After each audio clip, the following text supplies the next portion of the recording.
Bagaimana caranya kita tahu bahwa aktivitas yang kita lakuin ini bermakna gitu, bukan hanya sekedar rutinitas. Mungkin itu aja dari aku. Baik, ini bagus ya pertanyaannya ya. Kita sering salah mendefinisikan apa itu keberhasilan, Bang Yu. Kita sangka sukses itu kalau kita datang ke masjid ini naik helikopter.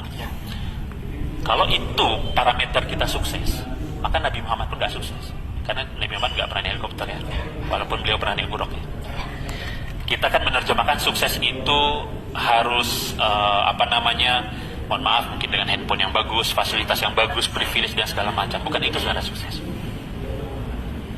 Sukses itu sebenarnya adalah saat apa yang kita lakukan berguna atau bermanfaat untuk orang lain, saat itu kita sudah sukses. Sederhana sebenarnya, Bang. Yang kita lakukan walaupun kecil tapi itu menjadi solusi bagi orang lain, itu sebenarnya kita udah sukses dan berhasil.